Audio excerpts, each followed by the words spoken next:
কি রে বাবা, ওঠ, সকাল তো হয়ে গেল। আর কি গো, তোমাকেও এখনো আবার ডাকতে হবে নাকি? উঠছো না কেন? সকাল সকাল কাজে বের না হতে পারলে তো খুব মুশকিল হয়ে যাবে। হ্যাঁ, কালকে রাতে তো অনেক বৃষ্টি হয়েছে, তাই ঠান্ডার মধ্যে আজকে ভালো একটা ঘুম হয়েছে। একদম উঠতে মন চাইছে না গো বউ। মন না চাইলেও উঠতে হবে। আমাদের কপাল তো আর আরামের কপাল না যে একটু বেলা করে শান্তি করে ঘুমাবে। উঠে পড়ো এখন, আর ছেলেটাকে উঠাও। বাবারে উঠে পড়ি। আমার মনে হয় শান্তি পাবার জন্য এই দুনিয়ায় আসিনি। উঠে পড়ি বাবা, উঠে পড়ি। হ্যাঁ, তুমি কি করছো বউ? ধোঁয়া আসছে কেন খুব? কি আর করব জানো না, চুলা ধরাচ্ছি, গরম ভাত আর ডিম ভাজি করে দিচ্ছি, খেয়ে বের হবে। আচ্ছা ঠিক আছে। বউ, সন্ধে তো হয়ে এলো, হেরিকেনটা জ্বালিয়ে দাও না। দিচ্ছি। আচ্ছা বউ, জীবনের এতগুলো বছর জলের উপর ভেসে ভেসে কাটিয়ে দিলাম, এখন এই সময় এসে তোমার কি কিছু চাওয়ার আছে? কি আর চাওয়ার থাকবে? এই ধরো বাড়ি, নিজের জমি জমা। এখন আর বাড়ি, বড় বড় গাড়ি, নিজের জমি জমার স্বপ্ন আর দেখি না। যা আছে তাই নিয়েই ভালো আছি। নতুন করে আর কিছু পাওয়ার নেই, চাওয়ারও নেই। এই নৌকাতেই এখন সুখ খুঁজে পাই। এইসব ভাসমান জীবনে বুঝি চাওয়ার কিছু নেই? সেটা তো আছেই, অনেক ছোটখাটো চাওয়া পাওয়ার হিসাব, তবে কোনো উচ্চাকাঙ্ক্ষা নেই। সীমাবদ্ধ জীবনের ঘেরাটোপে বন্দী হয়ে আমাদের মতো অনেকেই যেন স্বপ্ন দেখার সাহসটুকুও হারিয়ে ফেলেছে। জলে ভেসে থাকা এক একটি নৌকা যেন এক একটি সংসার। আমাদের তো অনেকে তুচ্ছ তাচ্ছিল্য করে দে দে বলে ডাকে। তাতে কি তোমার মন খারাপ হয়? না, হয় না। আমাদের জীবন নদীর মতো সহজ সরল, তাই আমরা সব কিছুর সাথে মানিয়ে নিতে পারি সহজেই। তাই এত অল্পেতেই আমাদের মন খারাপ হয় না। আমারও তাই। জীবনের এতগুলো বছর নদীর কোলে কাটিয়ে দিতে পেরে ভালোই লাগছে। নদীতে যেমন জোয়ার ভাটা আছে, আমাদের জীবনেও তেমন প্রাপ্তি অপ্রাপ্তি আছে। তবে সব কিছুর সাথে মানিয়ে নিতে পেরেছি বলি হয়তো এমন জীবনেও আমরা সুখী হতে পেরেছি। আমাদের জীবনের ন্যূনতম প্রাপ্তির যে হতাশা, সেটাও আমরা মানিয়ে নিয়েছি। সময়ের সাথে সাথে আমাদের প্রত্যাশা বেড়েছে ঠিকই, তবে সব তো আর পূরণ করা সম্ভব হয়নি। তারপরেও আমরা খুশি। এই চুড়ি নেবে নাকি? চুড়ি লাল, নীল, হলুদ, সবুজ সব রঙের কাচের চুড়ি আছে। আছে রেশমি চুড়িও। দাদারা, দিদিরা, সবাই কিনে নাও। পরিবারের জন্য কেনো, সবার জন্য কিনে নিয়ে যাও। নামাও, তোমার চুড়ির ডালাটা নামাও দেখি। আজ তুমি কেমন চুড়ি এনেছো দেখাও। এই তো দিদি, দেখাচ্ছি। তোমার পছন্দ না হয়ে যাবেই না, একদম ফাটাফাটি চুড়ি এনেছি আজ। এইসব ঢপবাজির কথা আমার সামনে কম বলবে বলে দিচ্ছি। এর আগে তোমার কথায় ভরসা করে অনেকগুলো কাচের চুড়ি কিনে ধরা খেয়েছিলাম আমি। ভুলে গেছি ভেবেছো? আমার টাকার দাম কি নেই নাকি? বললামই তো দিদি, আজ খুব ভালো জিনিস আছে। এটা দেখো তো, ভালো না লাগলে আজ তোমাকে জোর করব না। হ্যাঁ, আজকের গুলো তো ভালোই লাগছে। তা দাম কত করে চাইছো? দাম তো বেশি নয় গো দিদি, 30 টাকা করেই দেবে। এই 30 টাকা কবে থেকে তোমার কাছে কম হয়ে গেল সেটা আগে বলো তো শুনি। না গো দিদি, এর চেয়ে কমে দিতে পারবো না, মাফ করো। না থাক, নিয়েই যাই, অনেক পছন্দ হয়ে গেছে। এখন যদি বাড়ি নিয়ে না যাই তাহলে বাড়ি যাওয়ার পরে মনে খুব অস্থিরতা লাগবে আর খুব আফসোস হবে কেন নিয়ে আসলাম না। আচ্ছা এই নাও,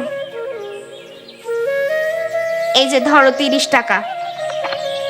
এই চুড়ি নেবে নাকি? চুড়ি লাল, নীল, হলুদ, সবুজ সব রঙের কাচের চুড়ি আছে। আছে রেশমি চুড়িও। দাদারা, দিদিরা, সবাই কিনে নাও। পরিবারের জন্য কেনো, সবার জন্য কিনে নিয়ে যাও। বাবা, আমরা কোথায় যাচ্ছি? নৌকা ভাসিয়ে ভাসিয়ে আমাদের যেখানে নিয়ে যাবে সেখানেই যাচ্ছি। বলো না বাবা, এখন কোথায় যাচ্ছি? এখন যাচ্ছি শ্যামনগর গ্রামের কাছে, সেখানে বড় একটা বহর আছে ওখানে। আচ্ছা, কেন যাচ্ছি ওখানে আমরা?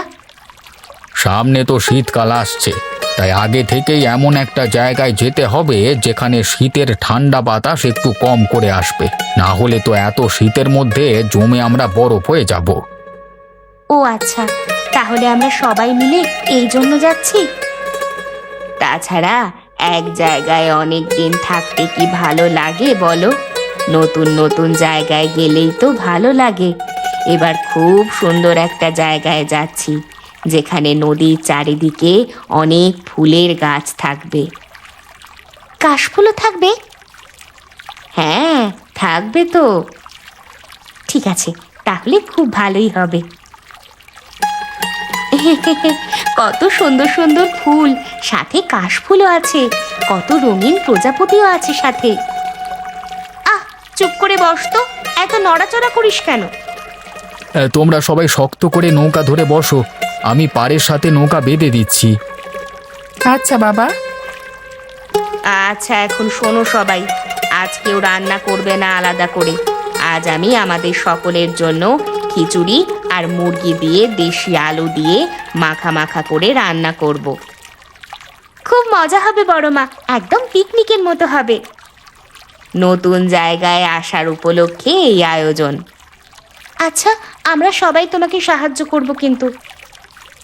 হ্যাঁ দিদি, একদম ঠিক বলেছ। থালা নিয়ে যাও, থালা, স্টিলের ভালো ভালো থালা, দীর্ঘদিন থাকবে নতুনের মতো, সুলভ মূল্যে নিয়ে যাও। একসাথে 12টি থালা নিলে আছে আকর্ষণীয় মূল্য ছাড়, আজকেই চলে এসো। এই যে থালাওয়ালা ভাই, আসেন এখানে, কি কি এনেছেন একটু দেখিয়ে যান। ভালোই নাম দিয়েছেন দিদি, থালা ভাই। তা থালা নেবেন নাকি দিদি? নেয়ার জন্যই তো ডাকলাম, এর আগে তো কখনো দেখিনি এই গ্রামে আপনাকে। নতুন এসেছেন বুঝি? তারপর আবার যা তা একটা গচিয়ে দিয়ে চলে যাবেন আর খবর থাকবে না। এই ধরনের বাজে কাজের অভিজ্ঞতা আমার নেই। আমার এই ব্যবসার একমাত্র মূলধন হচ্ছে সততা। আর হ্যাঁ, এই গ্রামে এই প্রথমবার এসেছি, আপনাকে কথা দিতে পারি আপনি ঠকবেন না আমার কাছ থেকে কিনলে। আচ্ছা, দিয়ে যান অল্প করে, নিয়ে দেখি, পরে যদি দেখি ভালো তাহলে আরো বেশি করে নেব। আপনি 3টে থালা দিন। ঠিক আছে, আপনার ইচ্ছে।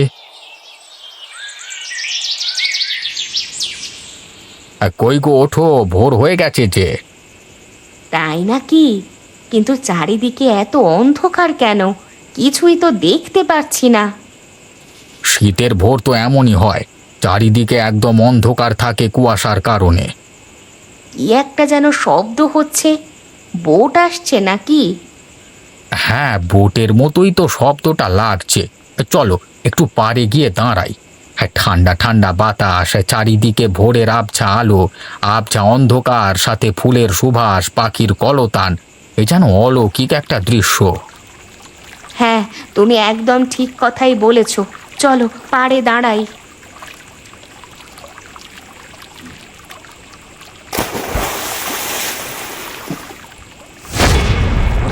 হায় হায় রে, এ কি হয়ে গেল? প্রকৃতির সৌন্দর্য দেখতে এসে এটা কি হয়ে গেল? বড় বৌদি, এত চিন্তা করো না, আমি আরেকটু পরে নৌকা পাড়ে নিয়ে গিয়ে মেরামত করে দিচ্ছি। এখন তুমি আর দাদা ভেতরে গিয়ে বসো। হ্যাঁ, তাই চলো। দেখলে তো, পাড়ে নৌকাটা নিতে দিল না। তাতে কি হয়েছে বৌদি? আমি তো জলের মধ্যে থেকেই তোমাদের নৌকা মেরামত করে দিয়েছি, তাই না? এখন তো পুরো ঠিক হয়ে আছে নাকি? হ্যাঁ, একদম আগের মতো হয়ে গেছে। বুঝলে দিদি, পাড়ের মানুষগুলো আমাদের হয়তো অনেক ঘৃণা করে, তাই এমন করে আমাদের সাথে যৎ সামান্য সাহায্যও করতে চায় না। হ্যাঁ রে, এই জন্যই ধীরে ধীরে বেদেরা ও তাদের বেদে জীবন এবং পেশা বদল করছে। অনেকেই নৌকা ছেড়ে উঠে গেছে ডাঙায়, কেউ কেউ ব্যবসা করছে, অনেকে জায়গা কিনে বাড়ি করেছে। শুনেছি তারা বেশ ধনীও হয়ে গেছে, সন্তানদের নাকি লেখাপড়াও করাচ্ছে। আর আমরা এখনো বেদের বহরে আছি, যাযাবর জনগোষ্ঠী হয়ে। কারণ বংশ পরম্পরায় আমাদের এভাবে বসবাস, আমরা আমাদের জীবিকার অন্বেষণ তো এখানে এভাবেই করে এসেছি। মাছ ধরায় এখন আমরা দুইজনই দক্ষ। তোদের বড় দাদার চেয়ে আমি মাছ ধরায় এগিয়ে। আমার বাবা মা তারা আগে সপরিবারে মাছ ধরেই চলতেন। বলতে পারিস এটা আমাদের বংশ পরম্পরার ঐতিহ্য। শ্যামপুর গ্রামে আমি এখন বাড়ি বাড়ি ঘুরে বিভিন্ন জিনিস বিক্রি করে চলেছি, কিন্তু আগে তো সাপের খেলা দেখানোর সাথে সম্পৃক্ত ছিলাম। তবে এখন সেই কাজটা আর করব না। যেখানেই স্নান সেখানেই থাকা খাওয়া ঘুমানো সহ সব কিছু। জন্ম থেকে মৃত্যু গোটা একটা জীবনের গল্প ছোট এই নৌকাটাকে ঘিরেই। ভাবতেই অন্যরকম আনন্দ লাগে। বর্ষার দিন শীতের দিনে বাতাস আসে, ঘুমের কষ্ট হয়, তারপরও নৌকায় থাকতে হয়। কারণ আমাদের তো নিজের কোনো জায়গা জমি নেই, সম্পত্তি নেই, আর্থিক অবস্থা সচ্ছল নয়। কুয়াশায় দেখতে পারা যায় না বলে অনেক সময় বোট আসলেও নৌকার ওপর উঠিয়ে দেয়, আমাদের ক্ষতি হয়ে যায়। নদী নালা তো এখন শেষ হয়ে যাচ্ছে, আগের মতো তো আর নদী নালা নেই। নদী আছে বলেই আমরা বেঁচে আছি নৌকাতে করে। এখন যেভাবে নদী শুকিয়ে যাচ্ছে সেটা তো আমাদের জন্য খুবই আতঙ্কের বিষয়। নদীতে ভেসে ভেসে এক জায়গা থেকে আরেক জায়গায় যেতে তো ভালো লাগে। এভাবে এক জায়গায় বসে থাকলে কি আর ভালো লাগবে আমাদের? জমিন মাটিতেও জায়গা নেই, আবার যদি জলেও জায়গা না পাই তাহলে তো আমরা খুব বিপদে পড়ে যাব। কিন্তু এখন তো কেউ আর আমাদের মতো বেদেদের থাকতেও জায়গা দেয় না। এমনকি নৌকাটা যদি কখনো মেরামত করার জন্য একটু ডাঙায় উঠাতে চাই তাও দেয় না। জীবনে প্রাপ্তি যত কম থাকে জীবন তত সুখের হয়। এত অপ্রাপ্তির মধ্যেও মনের দিক দিয়ে আমরা অনেক সুখী।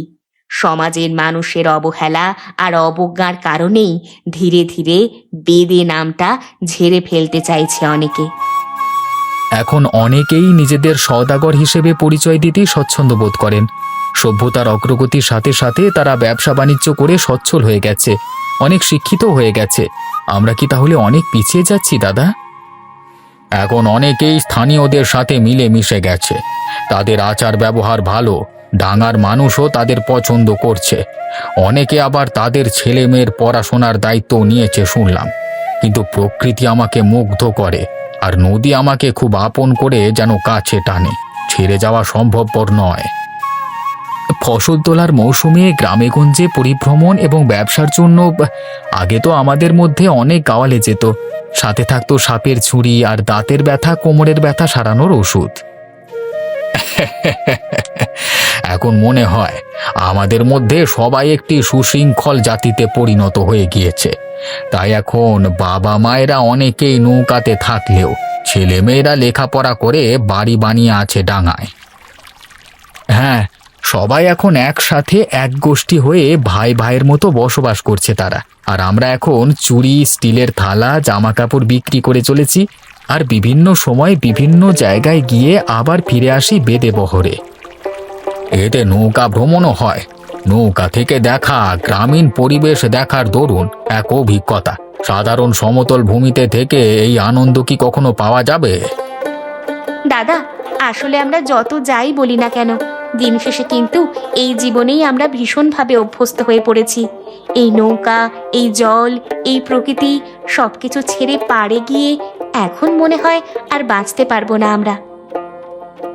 আমি কিন্তু চাই আমার মেয়েটা স্কুলে যাক, পড়াশুনো করুক।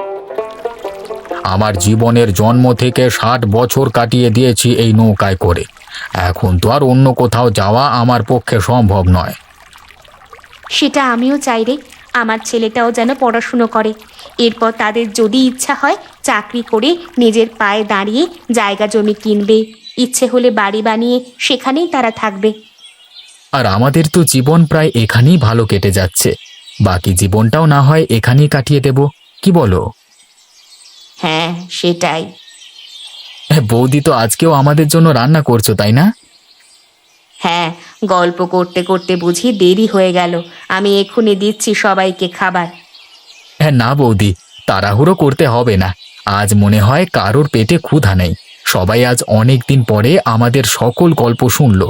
সবার মন এমনিতেই ভরে গেছে। তা তুমি ঠিকই বলেছ। প্রকৃতির দেওয়া সকল সুখ কষ্ট নিয়েও আমরা ভালো আছি এখানে। বৃষ্টি শীতের বাতাস সবই এখন সয়ে গেছে। মাছ যেমন জলের স্পর্শ ছাড়া বাঁচে না, আমাদের জীবনটাও ঠিক তেমনই হয়ে গেছে। মা, আমি আর মালা একটু পাড়ে গিয়ে ঘুরে আসি।